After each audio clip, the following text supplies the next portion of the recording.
May we acknowledge the courage that it has taken each one of us to take this step toward realizing all of the potential that life has for us. Let us continue to dwell in our possibility with enthusiastic and passionate resolve. Thank you.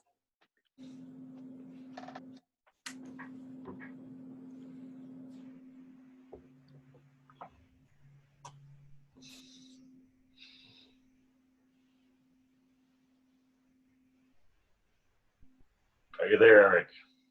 Yeah, sorry.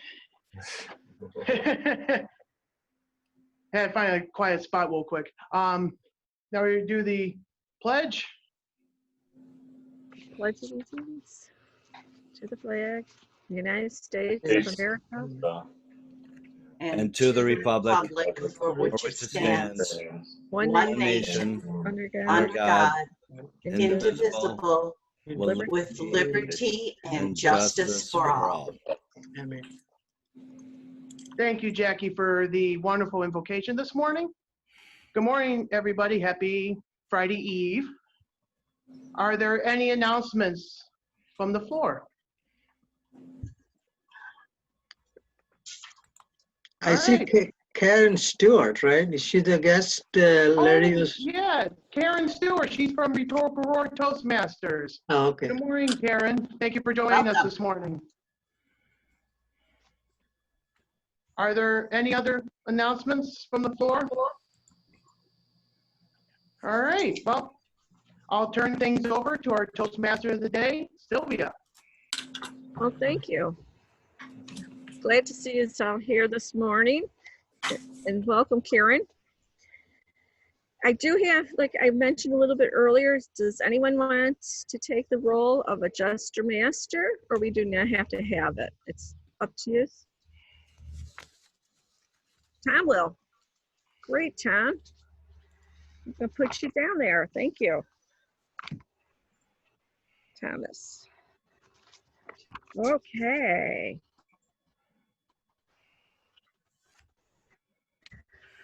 Well, a goldfish's attention span 3 seconds long. This was the first real facts, Snapples. Got my Snapple bottle here. Snapple.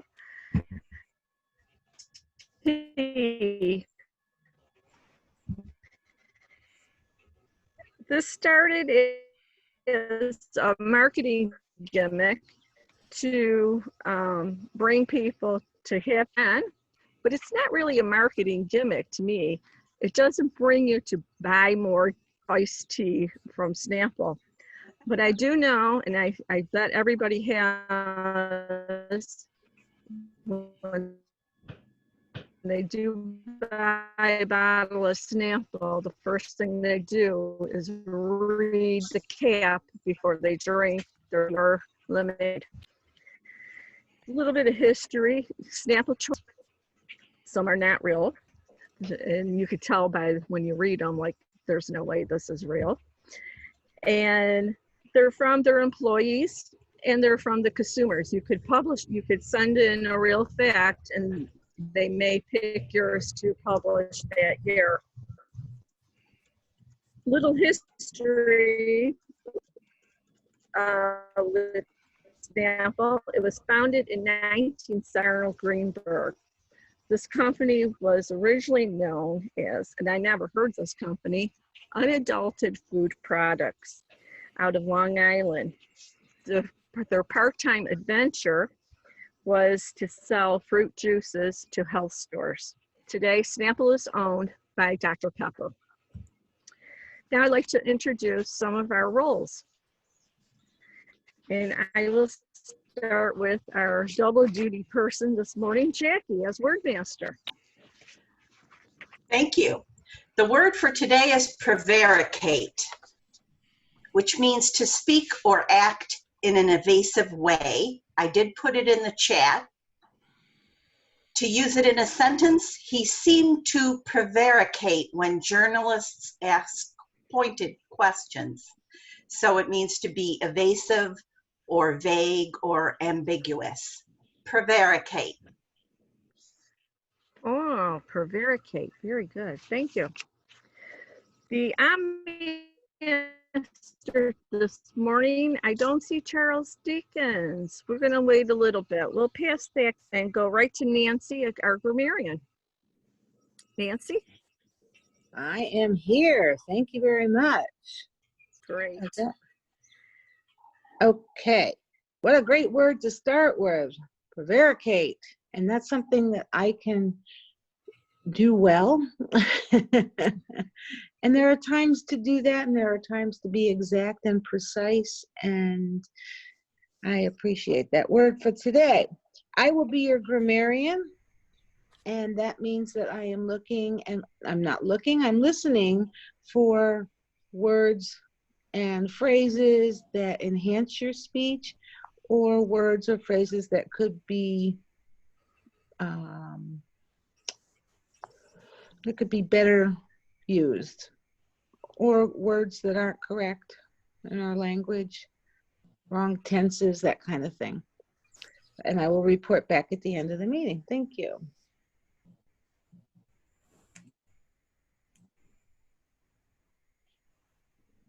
Thank you, Nancy. Quote master this morning, Carol Ann, do you have a quote for us? Yes, I do. I have two quotes from two of our former presidents.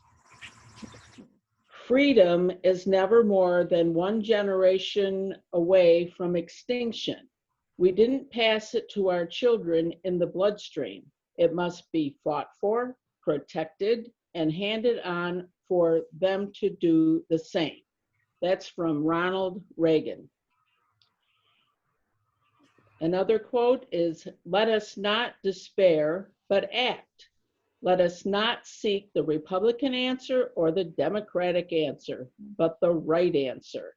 Let us not seek to fix the blame for the past. Let us accept our own responsibility for the future." And that was from JFK. Thank you. I like that one. Jen, do you have a gesture for us? I do. First, I want to share with you my preferred method of prevarication, which is to answer a question with a question, which misdirects the person who's asked the question into thinking they've received a response. Anyway, I shouldn't tell that because now you all know my little secret. But I will share a jest with you as well. That wasn't it, guys. What do you call an iPhone that's bent in half? A Snapple. Get it? Like an apple? Snapple? Okay. And I got another one here. How did the Snapple talk to her friends? On Snapchat. Oh, okay. That's all. Thanks, guys. Thank you. Anyone would like to take Master? I don't know if Charlie's going to come in and chime in today or not. Anyone? Master? Master? No. If he doesn't come in, I can add that to grammarian. I can do that. Okay, thank you. That would be great. The timer today is Kate. Good morning, everyone. How are you going to do this, Kate? Well, we'll see. But Larry and Len are trying to assist me in using the virtual background. So I will be keeping time and hopefully switching our backgrounds to the green, amber, and red at the appropriate times. Table topics, let's confirm. Are we in our club? There we go. Larry's, it works on your screen. I'm still having technical difficulties, but that's what we'll be looking for our guest, Karen. It's great to see you. And we go a little longer in our table topics than other clubs. Is that correct? Or shorter? We're just stricter. Oh, there's Charlie coming in too. So good. Switch Master back to Charlie. But so table topics 1 to 1.5, correct? 1 to 2. 1.5 to 2. 1.5 to 2. I swear I feel like this every week. I apologize. I always think I know it. So you're shooting for 1.5 to 2 on table topics, and then our speakers and evaluators. Evaluators will be 2 to 3. Is that correct? 2 to 3. Great. Okay. And we'll work on the color backgrounds like Larry demonstrated. Thank you, Sylvia, Toastmaster. Thank you, Kate. Let's see, Charlie, you're in. Could you tell us about your role as AM Master? Yep, get unmuted.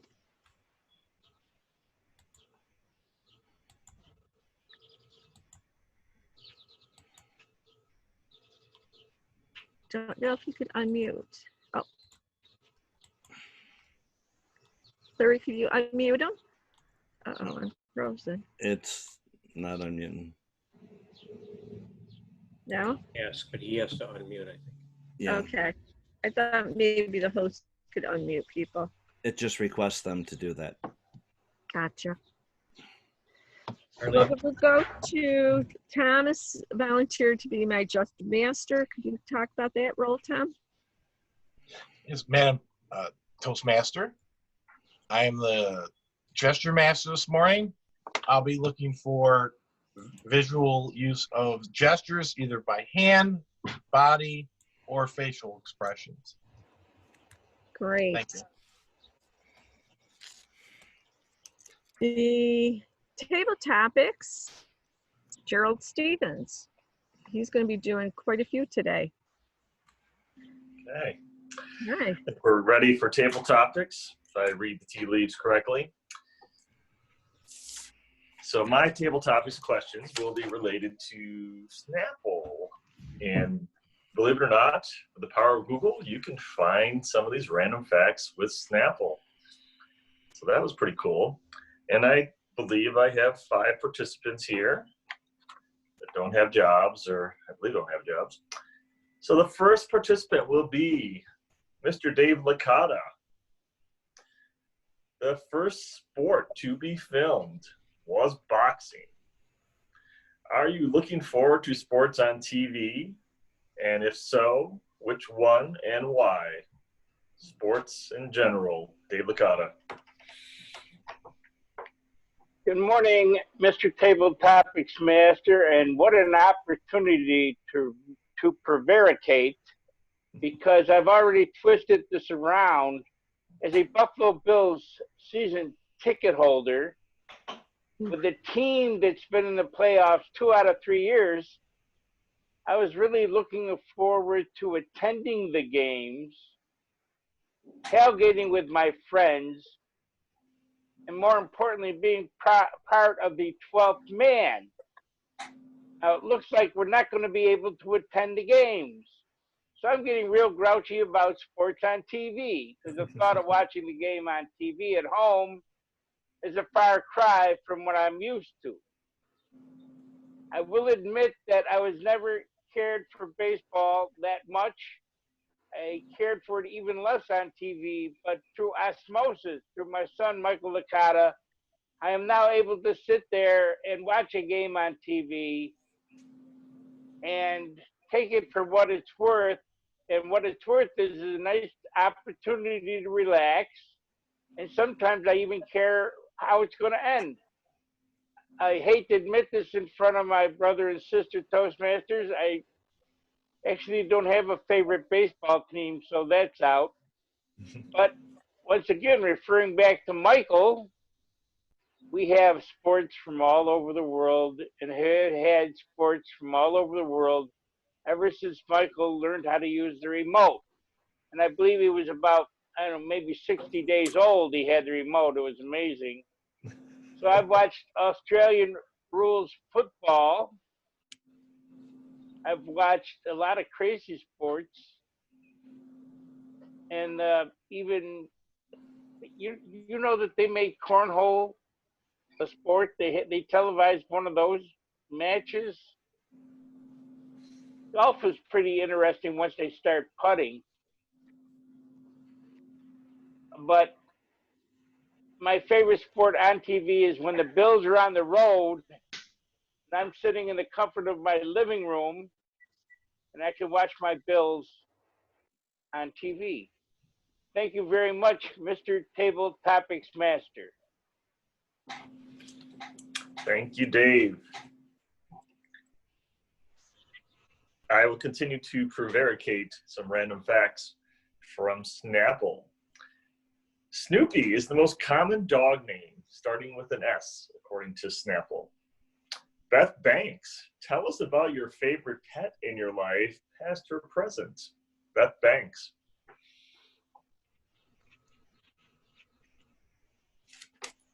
Sorry. Dr. Stevens, will you please repeat that? We're having technical difficulties with the timing over here, but my mom is happy to answer. Not a problem. Maybe. According to Snapple, Snoopy is the most common dog name, starting with S. Tell us about your favorite pet, past or present. Beth Banks. Oh, let's see. I think my favorite pet I ever had was a miniature black poodle named Ebony. And I think he was my favorite because he was so smart. He could be trained to do anything.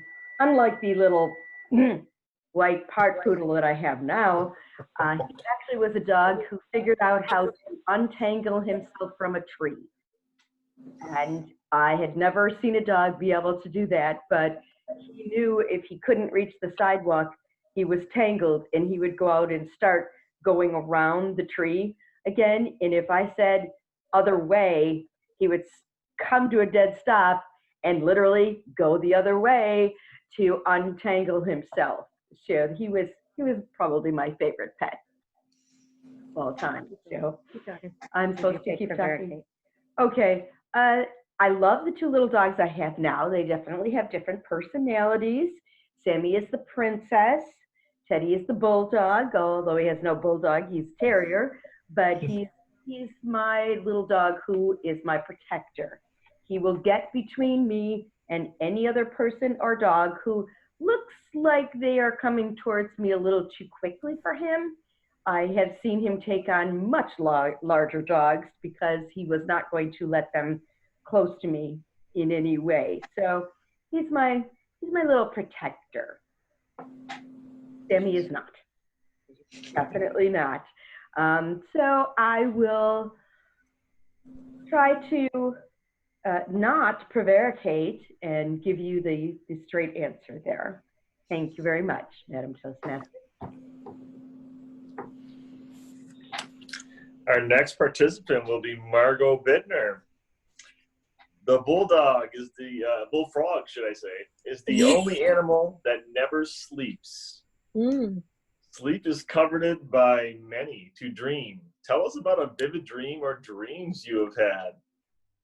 Margot Bittner. All right. Thank you, Mr. Table Topics Master, for this opportunity to prevaricate about my dreams. Actually, I have a fun fact for you. Does anybody know where Snapple was actually bottled locally for a period of time? Meyer Brothers? Yes, very good, Dave. Right here in Appleton, New York. It was actually done here for a period of time. They actually expanded their facility, and now they do some other things. But I think I'm going to go back and talk a little bit about pets, because when I grew up near Albany, New York, in a house where we had to get rid of the fish because they were too noisy. Yes, my mother did not like pets of any way, shape, or form, which is why when she comes to visit me now, we have a little bit of a challenge. When we had a dog, of course, the dog wanted to love her, and she would literally jump on the couch to get away. And now we have cats. My father loves to pet the cats. We'll sit on the couch with the cats all on his lap, and my mother will not cope with it well. I finally taught her a very interesting trick. You walk into my house, you walk up to the cat, and you say, hello, whatever the cat's name is, how are you? And then walk away, and the cat would leave her alone for the entire time. Now, I've been married for 40 years. We've been on the farm for just about that long. It took her 35 years to believe me and try that trick. However, it does work quite well for her now. My husband's favorite pet, I say, would be our dogs. He loved our German Shepherd, Zoe. She had no use for me. I could put food in the dish and she wouldn't eat until he told her it was okay. But I'll just stick to my cats. Thank you for the opportunity to prevaricate, Mr. Table Topics Master. Thank you, Margot. My next table topics participant will be Mukhles. According to Snapple, bald eagles can swim using a stroke similar to a breaststroke. Who knew? Are you an ocean or lake person? and why? Tell us about experience that you may have had on either. Mukhles. What a wonderful question for me, because I used to be a great swimmer in my youth. And some of my class fellows and schoolmates calls me by the nickname Fish, because I love to be in water. I've been in water for more than 3 or 4 hours at a stretch without touching ground. That used to be kind of a sport in the town I grew up. So breaststroke is one of the most fascinating style of swimming. My favorite is, of course, the freestyle, or which is the front strokes. Second one is the back strokes. And the third one is the breaststroke. Breaststrokes are usually very difficult, and the speed is not as great as freestyle. So this question for me, swimming was a case of survival for me. I almost drowned 3+ times, and my older brother jumped in to pull me out of the deep water, and then sometime I would be bloated and they have to let the water come out, and sometime I will be unconscious. So I had to learn very quickly in Bangladesh that in order to survive childhood, you must learn to swim. And then as time went on, I also learned to become a fast swimmer, became the school captain of the swimming team, and had a national championship meet where I won a medal. This is not all prevaricate, it's all reality. This is what happened in my life with water and swimming. Mr. Table Topic Master. Thank you, Mukhles. And my last question I was going to pose for Len Thornton, if he is available. It is estimated the world's oceans contain 10 billion tons of gold. 10 billion, according to Snapple. What would you do if you discovered lost treasure? Len Thornton. Mr. Topic Master, I think about this every day, actually. If I had no more need for money, if I could do anything I want, what would I do? And then what's actually stopping me from doing that anyway? I contemplate such things. I don't really dream at night, but I do think about endless wealth and the good I could do with it, because that's the source of any true pleasure, is helping others and doing good and helping society and the world.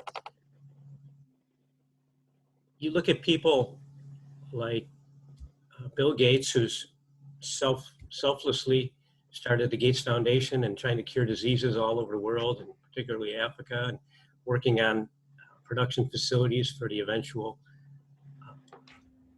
cure for the COVID, or the vaccination rather. And you look at these multi-billionaires, how much better is their life with all their money if they're not doing anything with it, if it's just a number in a bank account? I could prevaricate about all the different failings of these billionaires, but I guess until you're one, you really don't know what the position involves, or that status involves. I don't really remember what your question was. Oh yes, about all the gold in the water. I've heard that Snapple fact before. The trick is getting the gold out of the water. Therein lies the rub. You think about the people panning in the gold rushes, 49 and then Alaska and so on. They had it a little bit easier, it was a little bit more concentrated there. But I don't know, I love the ocean. That was a previous question. Over a lake any day. I love the tide coming in. There's just something about that energy and fighting against that, provided I'm not too far out, because I can't tread water for 3 hours like Mukhles. Madam Toastmaster.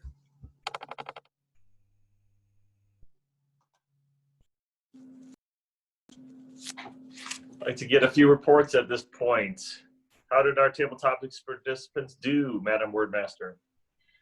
They did swimmingly. Everyone used the word. Margot used it twice. Very nice. And Madam Timer, how did our table topics participants do in regards to time? Thanks, Dr. Stevens.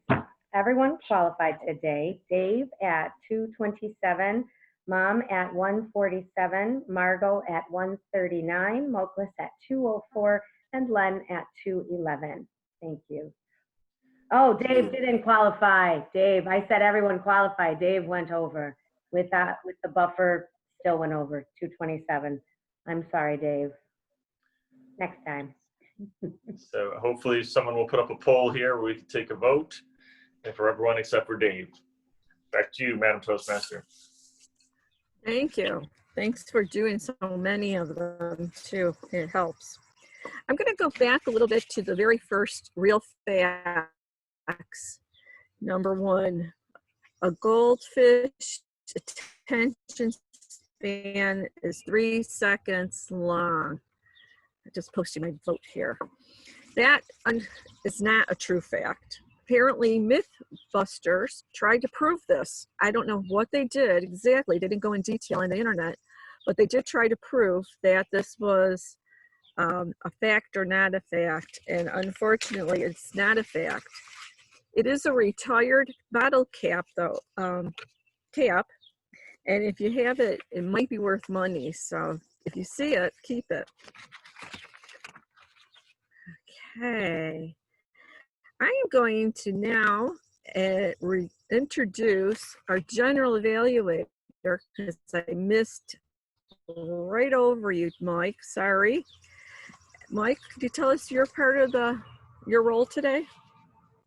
No problem, Madam Toastmaster. Hello? My job this morning has been evaluated to evaluate the Toastmaster, evaluate the evaluators, and the overall theme of the meeting. That will be my role this morning. Thank you. Thank you, Mike. We'll come back to you later. Now for the speaking section, I only have 2 speakers this morning, and our first speaker will be Samir. Marty Johnson's going to be evaluating you, Samir. And Marty, can you tell us a bit about Samir's speech?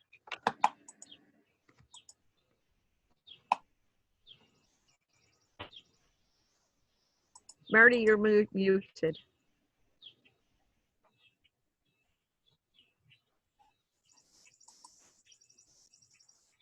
Marty, you need to unmute, please. Samir, thank you, Madam Toastmaster. Samir will be speaking from Pathways this morning, Level 3, Pathways Leadership and Development. And the section he's working on is the planning and implementing of the leadership development. And this morning, he's going to tell us about learning how he managed his time during the development and implementation phase of his plan.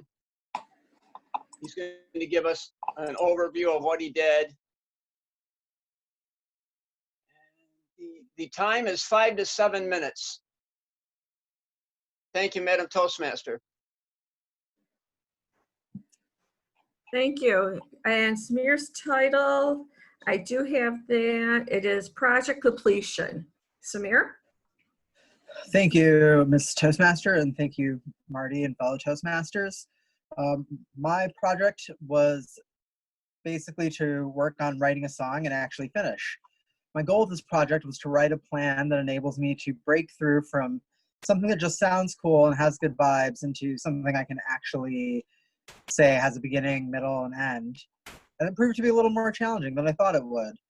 Music producers have a term for this kind of paralysis by analysis. It's usually called the doom loop, which, no, it's not just a new term for the year 2020. It's basically having a good section that you think sounds good, but you can't actually get that into anything that resembles a song. A song has many elements that are constantly shifted forward and pushed back to create a sense of movement, ranging from mere volume automation, where each specific track, like let's say the kick drum or the bass line or something else, is raised and lowered relative to the other sounds, to more complicated sidechain compression, often used in various forms of dance music or pop music to create that pumping, energetic feel that makes people kind of want to get up and move, or at least bop their head to something that sounds kind of groovy. In working on this project, I found myself referring to several books and also contemplating the philosophy of music itself. Never letting the enemy be the perfect of the good, I gathered what resources I could to make my plan. What makes a good song? Sometimes lyrics will touch your heart, while others can make you move. And that's more along the lines of what I was going for. Excellent sound design, sculpting each of the aforementioned elements. Of course, some apt, hip-sounding vocal samples can always add some appeal, especially to dance music, although at this stage, despite a plethora of ideas, I didn't add any vocals in my plan because I thought maybe I can do that in the future. The first stage of sound design gets a lot of the way there. Back when you're arranging elements together, it can sound pretty artificial. So as I was asking myself about how to make it sound more human, even though I'm making this music on a computer, as with most creative endeavors these days, I remembered understanding the history of recorded music helps.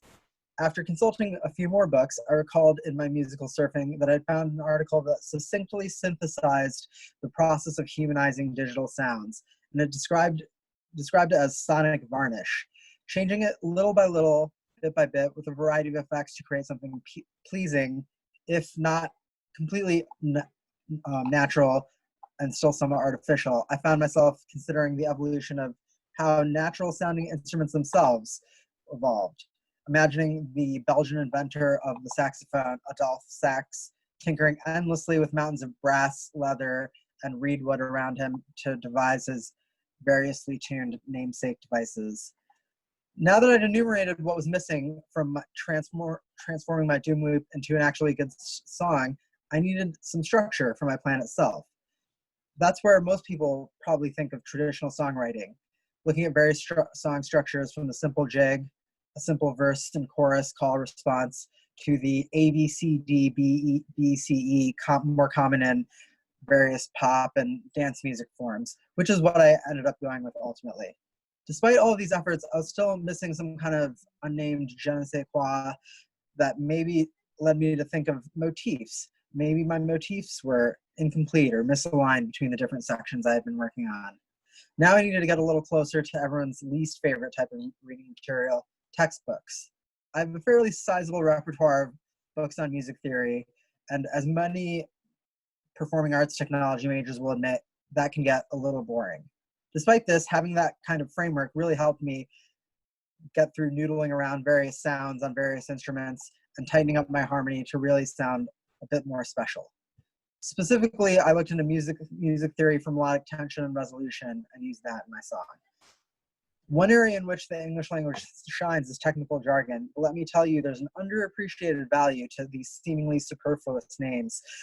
Having a lexicon to describe what you're trying to do gives you the vocabulary you need to trigger the micro emotions generated note by note as you proceed through a piece of good music. Atmosphere in the introduction versus the build-up can contrast the emotions to what you hear in the chorus, which really enables that tension to resolve from between the beginning and end. In the end, the possibilities were basically endless. So working on each section through my plan, refining and improving, and then of course letting go enabled me to get to the stage where I thought, hey, maybe someone else other than me can listen to this. Although many things sounded fun, too many fun things all at once could get fatiguing, so I had to continuously cut and work on refining my sound. While procrastinating and prevaricating on completing the project plan, I also ended up doing my taxes one of the days, so that was a nice bonus. At the end, what does a plan enable you to do? Finish. And although my song may not be quite done, missing a choice selection of those cliched yet punchy vocal samples I mentioned, it's a lot closer and easier to reformulate than I had been before. The plan and structure itself and actually completing the project of the song are going to be invaluable to my future efforts to write other songs or write other creative works. When it's actually done, or just done enough to preview for my girlfriend and have her say it sounds really cool, I'm happy that I had the experience of working through this plan. Thank you, Madam Toastmaster and fellow Toastmasters. Thank you, Samir. It was great. Second evaluator will be evaluating our second speaker this morning. Tom Moran will be evaluating Larry McKenzie. Tom?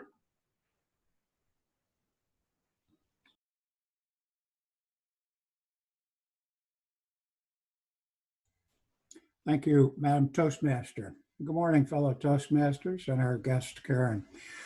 This morning, it's my pleasure to be evaluating our past president, Larry McKenzie, as speaker number 2. Larry's going to be doing project number 5 from Pathways, Leading in Your Volunteer Agency. It's a 5 to 7 minute speech, Madam Timer. And the objectives of his speech, if I can pull them up on my phone here, I can tell you, or more or less they listed as the purpose. This Pathways evaluations are kind of a different paradigm from what I'm accustomed to in the manuals that we used prior to Pathways. But the purpose is for the member to apply the skills needed to successfully lead a volunteer organization, and also the member is to share some aspect of his experience in serving as a volunteer or in a volunteer organization. The title of Larry's speech is Walk or No Walk. Thank you, Madam Toastmaster. Thank you, Tom. Larry McKenzie, walk or no walk? Walk or no walk? That is the question. As a leader in a volunteer organization, sometimes you have to make decisions that may not be popular to the mass as a whole. Let me tell you a little bit about my story. I have been a part of the Hydrocephalus Association for the last 8 years, chairing their walk, as many of you may know.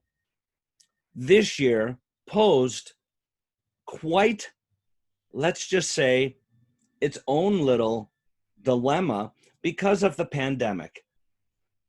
Across the country, there are 44 walks that take place in different cities throughout the country. Of those 44 walks, quite a few of them aren't able to participate in a manner which we normally do, where we gather and everybody would walk and we get together as a whole. One of the things as a volunteer leader I've had to look at is that something that's possible for our group to do? Hypothetically, not really. How do we do a walk without a walk? Well, that has been my dilemma. But I have been working with the national group. We have put together a walk for everyone, which is going to be held September 26th. That will be a virtual walk where people can just join in and walk in their neighborhoods or what have you, but it's a national movement, and it's basically going to be the National Day of Walk. Now, our walk in Western New York is scheduled for September 12th. A lot of our participants and family members have been asking, Larry, are we going to have our walk? I have been prevaricating a little bit because of the fact that when you say the walk or any event that you're planning is canceled, people hear that canceled and think, well, I'll wait till next year. What we want everyone to know is that the need is still there. As a volunteer organization, you still have to, in one way or another, bring in funds to support the group for research or whatever the funds are being allocated to. So what I have done with our group is the day of the walk, regardless if we are going to meet physically, I will be on Grand Island at Beaver Island. What we're going to do is we're going to stream it. We are also going to have an ability for, if people wish to drop off their donations or just stop by, we will have a tent where they will be able to just do a drive-by, give a wave. If they wish to walk, what I've done is I've staggered times so that they can walk at their own convenience, but they register to walk at a certain time. What I've been trying to do is accommodate the mass as a whole. So as a leader of the organization, or one of the leaders, what is the real purpose for us being there? Well, the real reason is the people that are behind me. Those are our Western New York heroes. Those are our hydrocephalus warriors. Those are the people that I have the privilege of leading a group of family members and friends to help raise funds, yes, but also to raise awareness so that everyone that hears the word hydrocephalus may have some sense or at least a little bit of knowledge of what that means. And it's not just a word. As a leader, you can't do it by yourself. You have to have committees. We do have other committee members. I have a couple of co-chairs. One is my daughter, Kelly, which is above my shoulder, and Stacy. Now, Stacy, the young lady in the center of that picture, is the lady who started our walk 8 years ago. With her, my daughter and I have joined in and helped the walk grow from our 2 families to last year we had well over 400 people. How does that happen? Well, social media, getting the word out, doing different things to get people involved. So if I were to say, well, the walk this year has been canceled, we're going to be doing it virtually. When people hear that word cancel, we don't want them to think that we have forgotten about the real cause. And the real cause are our hydro warriors. With that in mind, what we have done is we're trying to serve the best of both worlds. Those that want to participate virtually may do so because I will have the ability to stream everything live that day. And those that want to participate can register and have a time to do so. So as a leader of an organization or a charitable group, working with your families through Zoom meetings and different polls, we have come to the conclusion that one way or another, is it walk or no walk? It will be both, because those that wish to walk will have that ability. Those that wish to be virtual have that ability. And we are all still getting together as a community for the same cause. Thank you. Thank you, Larry. I can relate to this. It's working for a nonprofit. We have canceled, unfortunately, many things. So we had our 2 speakers very fast, and the ballot should be popping up soon for you to vote for either Samir or Larry. Oh, I take it back. I'm sorry. Kate, timer's report. That counts first. Kate. Thanks so much, Madam Toastmasters. Both of our speakers qualified almost at the exact same time. Samir at 5:55 and Larry at 5:58. Thank you. Great. I didn't screw up too much then. Okay, please cast your votes. And while you're casting the votes, I'm going to tell you a little bit about the flavors of Snapple. There's many. There's peach tree, kiwi, strawberry, apple, mango, madness, raspberry tea, pink lemonade, half and half tea, and fruit punch. Does anyone have a clue which one is their big seller? The people like the most? Raspberry tea. It's the peach tree. 1,811,685 people did the survey, voted for that one. And as being a quiz master, I'm going to ask more questions like that, but first I'm going to go back to our evaluators and have them evaluate our speakers before I forget that part of the program. So we have Marty first, evaluating Samir. Could you do your evaluation, please? Marty? Did I lose him? Where'd he go? appears Marty has left the building. Maybe go on to the second evaluator. We'll go back to the second one then. Tom, are you ready for Larry? I am. Yes, I'm ready. Did I unmute? Yeah, I'm ready. Should I go ahead now? Okay, I see your lips moving. So I would like to comment this morning as my evaluation on Larry's professionalism. I'm really amazed sometimes and impressed with how Larry can do a presentation so professional. I would almost guess that he has someone in the background changing screens for him. There was no hesitation. There was no looking for a key on the keyboard or looking for that little spot where you share the screen. He did it flawlessly. And he also timed it for when he was speaking. He was speaking, and I noticed the first one when it came up, it was about you don't do it alone, you do it with a group of people. And then all at once, a group of people showed up behind him. Now that's really well done, and it's so smooth, and it just looks so nice.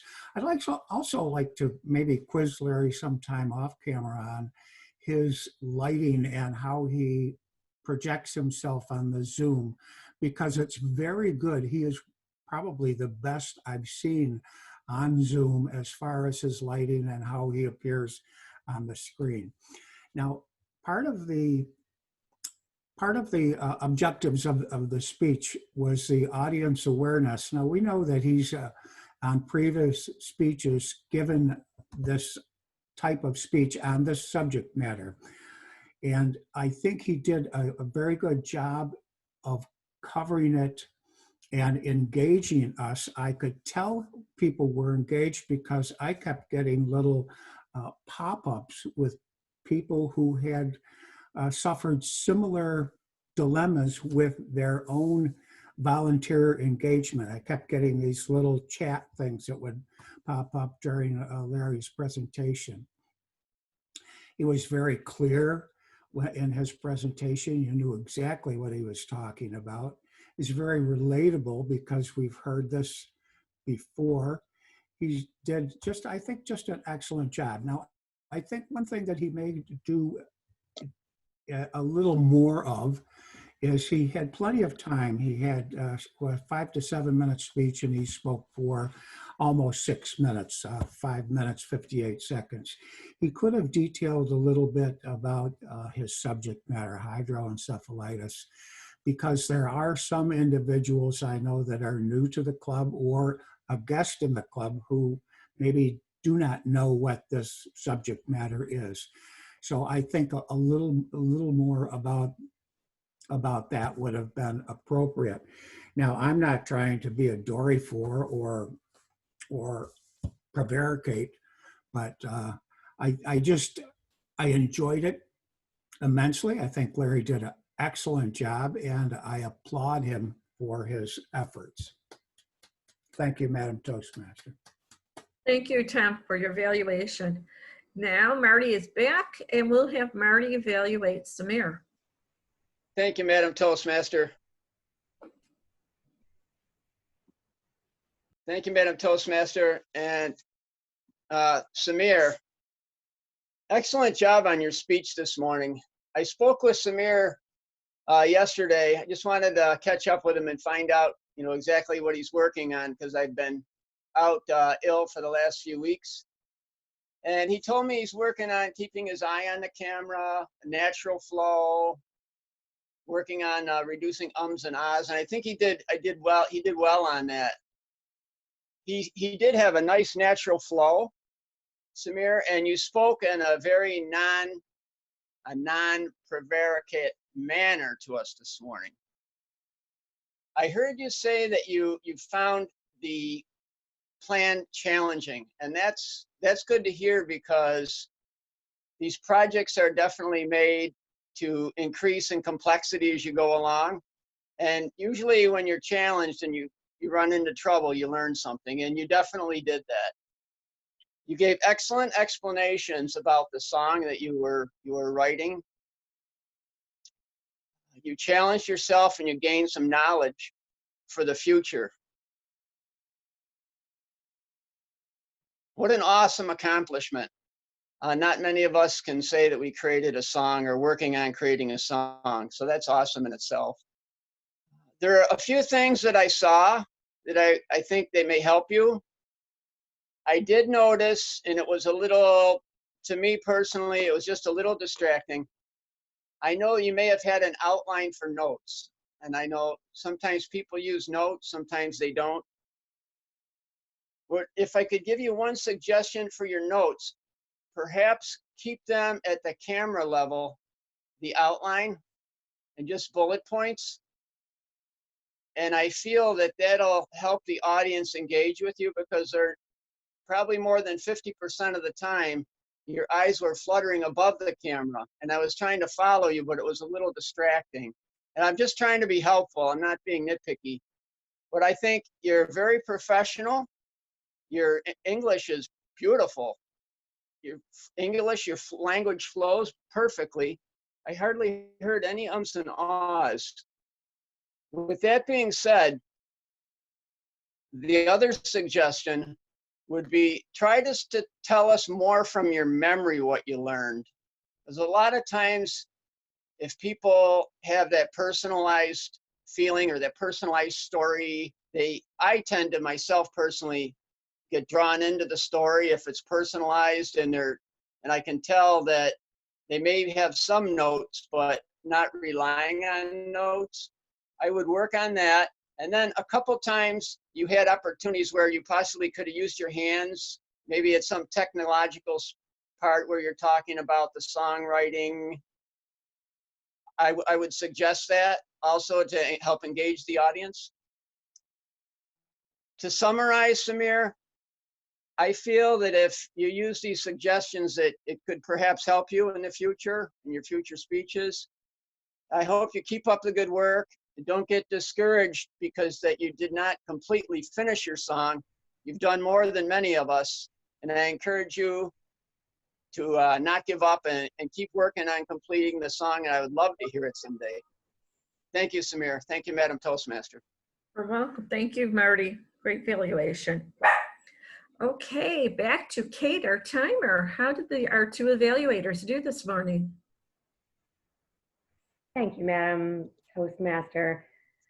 Tom qualified at 3:11, but Marty went over the buffer at 3:39.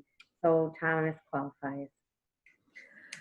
Okay, so Tom is our winner today.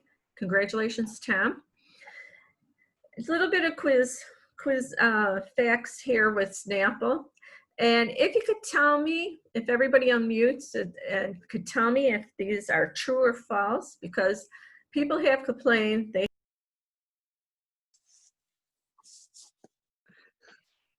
they have found a lot of the facts not true. So I had to do some research and find some true ones and some false ones so we could do this part.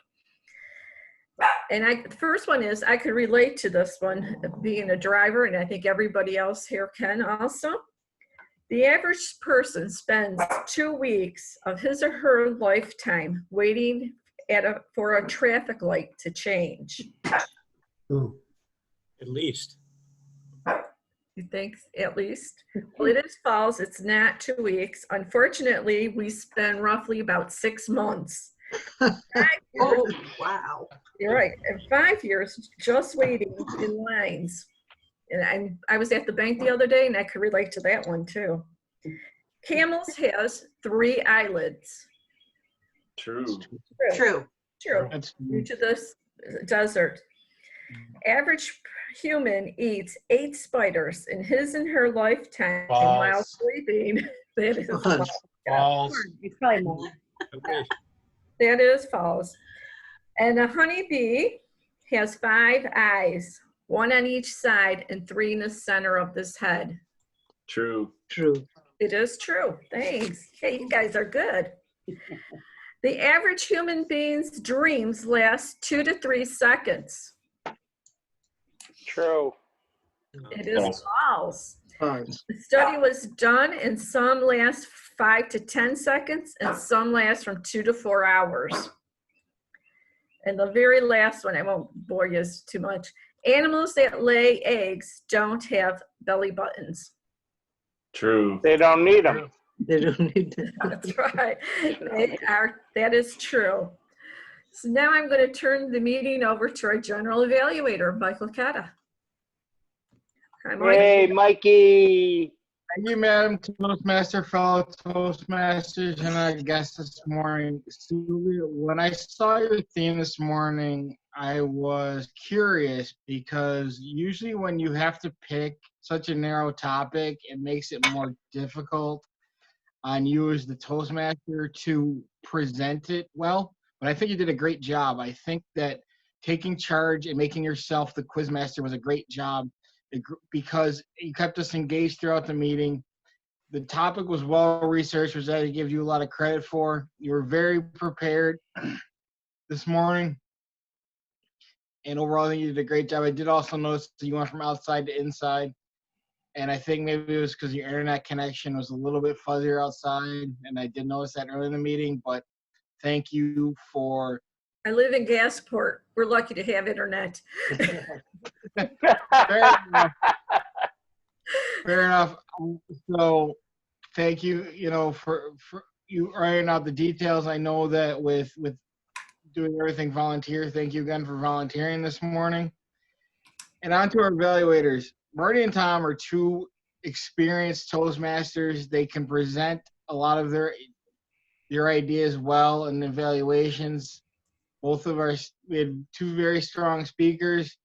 Both of our evaluators used the sandwich approach this morning, which for our guest is presenting what they liked about the speech. The meat of the evaluation does have to do with feedback, with how they can improve the speech.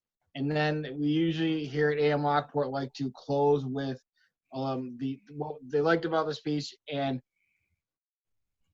figure out and to help with that last positive reinforcement to our speakers this morning. But overall, Sylvia, everyone did a great job.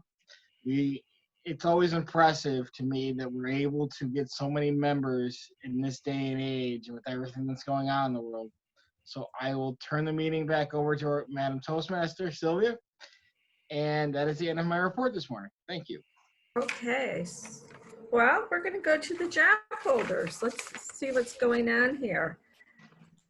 Let's try our grammarian this morning, Nancy. Thank you, Madam President. I heard a lot of wonderful language today. Jackie, I love the word swimmingly. And it was appropriate right at the right time. And Charlie, I need to confess that no matter how many ahs you counted, I had one before you got on. That will at least add one to your collection. Samir, wonderful engaging language as always. You do not prevaricate with your vocabulary. It's very descriptive. I loved a few of the ones that I enjoyed were steamingly superfluous, paralysis of analysis, and groovy. I haven't heard that in a long time. And having grown up in the groovy generation, it was a treat. Sculpting creative endeavors and musical surfing, those were some of the fun ones that caught my attention. I heard a few things that, language things that could be better worded. Dave, I love the word grouchy, and you said getting real grouchy. I think you mean getting really grouchy. Tell ya, to ya, and use and yas. Use and yas are not words, okay? And dropping the you at the end. I think that's my report. Thank you very much. Hey, thank you. Charlie, will you be able to give us a master report?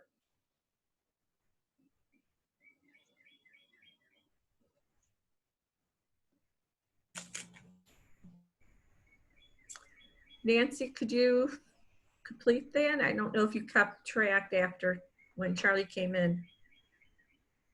Oh, I lost Nancy too. I think Charlie is speaking, so wait for him.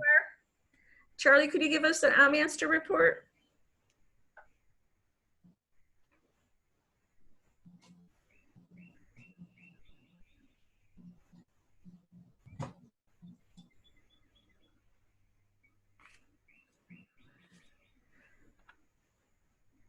I don't think we're going to have one this morning. I think Charlie had technical difficulties this week. I know Probably. his PC went Okay. down, so he's probably just called We're in. going to go to Thomas. How about gestures? Yes. Thank you, Madam Toastmaster. Well, first I have to start with you. You did use one really good hand gesture where you handed it over to somebody. You do have a tendency, for COVID reasons, you touch your face a lot. So just so you know, just to let you know, I saw that. Margot, I love the way you talk with your hands. It like doubles like the physical impact of anything you say. Mukhles, thank you for showing us the 3 different types of swimming styles. That was a good use of gestures. Larry, you used a wave. You did some pointing, but I know that you're very, you want the critique.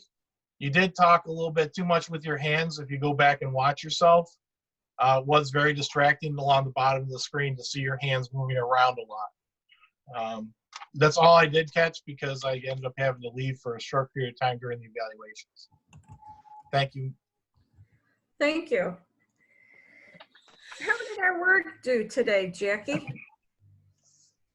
Our word did very well. Nancy used it twice. Jen used it. Mukhles used it in the chat in a sentence. Of course, all of our table topics participants used it. I also heard it from Samir, from Tom Moran, from Larry McKenzie, and from Marty, maybe not quite correctly, but he did make an attempt to use it. So let me give you all a tip. As a mom, don't prevaricate with your family members. Be upfront and honest. Have a good day. Thank you, Jackie. Oh, let's see. If I missed anyone, going through my little list here. Okay, then I am going to ask about table topics. Who won today? Sylvia, I have all the winners right here Thank you. for today. Our best table topics winner this morning is Mukhles. Mukhles is our winner this morning for table topics. Our best evaluator this morning is Tom Moran. Yeah. And our best speaker today, drum roll please. Larry McKenzie is the winner for best speaker. Congratulations, Larry. Great. Now, do you have anything else, Eric? Yep. I'll take it from here. Okay. I would like to ask our guest, Karen Stewart, from our friends at Rhetorical Roar, how she enjoyed the meeting this morning. Karen? Thank you, Eric. I admire that you started on time. This is a punctual group, and honoring others' time is so important. Punctuality is not typically an adjective I can claim for myself, and it's something I am trying to improve in. I could tell that everyone was well prepared, and one of the first lessons that I've learned in Toastmasters is still learning, I should add, that preparation is always worth it and yields dividends not only for members in their roles, but members who are listening. I really admire how many roles that you have and how it easily allows for a large number of members to be actively involved in the meeting. My favorite role that I never knew existed is gesture master. I tend to talk a lot with my hands in general, but don't really know how to incorporate that in my speeches well, and appreciated how Thomas not only looked out for them, but then described good uses of gesture during the meeting. I really liked the positive nature of the entire meeting. And lastly, I wanted to add that I think it's terrific there are so many men in the club. I'm increasingly aware of how male and female voices both add a lot to a club experience, and Rhetorical Roar has fewer men than women, and I've been very curious what we can do to keep our club an inviting and appealing space to male members. So if anyone has ideas about that, maybe you could send them to me in the chat. I think sometimes there are a lot of women in one space. Some of the ways we behave doesn't always make it a positive space for men to be involved, and I'm curious about any specific ideas you have. And lastly, I chose the pathway motivational strategies, and I'd be really curious if any of the members at this meeting today are also working on that same pathway. Thank you. Thank you so much, Karen. Thank you so much for joining us today. I see we had look like another guest by phone. It's that. I think that's Charlie. I'm not positive. Is that Charlie's phone number? I think that's Charlie, Eric. Yeah. Yes, it is. Okay. It's Charlie's number. All right. All right. So any last minute announcements before we adjourn the meeting today? Speak up, Charlie. Charlie? Are you on, Charlie? Deb. I can hear Deb. Deb? Can you hear me? Yes, we can Yes, we hear you. Okay. You're not loud enough, Charlie. I don't know what's going on here, but as far as the odds, I counted at least 5 on Tom Moran.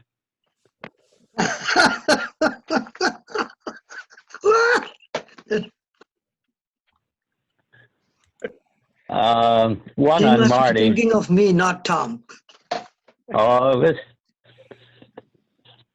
See, I didn't hear everybody. So, as I'm just using mine, and on Sylvia, I heard 1 at one point, but that's going to be my report. I've got a new phone, and Deb's computer is out of service right now. That's what we usually use. So I'm not used to using my computer. I don't have You don't have a camera or a microphone. So, and I just got a new phone, so I'm just working on all that stuff. That's my report. Thank you so much, Charlie. Good to hear from you. Are there any final announcements? We're ending very early today. That's very good. Any Just a reminder that we're having social hour tonight again. Anytime after 7, folks can hop on or off at your leisure. Thank you very much, Kate. Larry? I have an announcement. Go ahead, Carol. Oh, our own Steve Smith was on the front page of yesterday's paper with his telescope. Oh, yeah, I did see that at 7-Eleven last night. Larry, did you have something? Is tonight also the last officer training? Yes. Yeah, tonight is the last officer training. I'll get in touch with to get the link to the training, and it's from 6 to 9 p.m. tonight. So thank you for the reminder, Larry. Do we have a Toastmaster for next week, Kate? Marty confirms, but maybe Mark. Hey, Mark. Are you out of town next week, Mark? I am not out of town next week, so it sounds like an outstanding opportunity for me. Thank you. All right, Marc Campos this coming week, August or July 30th, and Marty for the following week, August 6th. And the rest, August and out, I have the schedule already ready, but next week I don't. That will be the last, like, volunteer folks, jump right on. The agenda is open, so you can confirm your roles now at any point to help Mark out. So if anybody has questions, let me know. And I think I will email you all the agenda. It's different this time. We emailed it in the past as well as the hard copy. I used mostly the folks who have been here on a regular basis, but obviously we can plug in guests or folks who come sporadically if you need to give up a position or if you're on vacation or something. But you can Zoom in from wherever you go, folks. Although sometimes vacation should be a vacation, so your choice.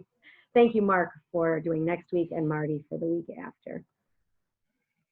Well, Kate voluntold us. I know. Can Charlie hear me? He's still on, yes. Charlie, on your new phone, can you add the Zoom app? Because that's what I do. I do this all on my phone.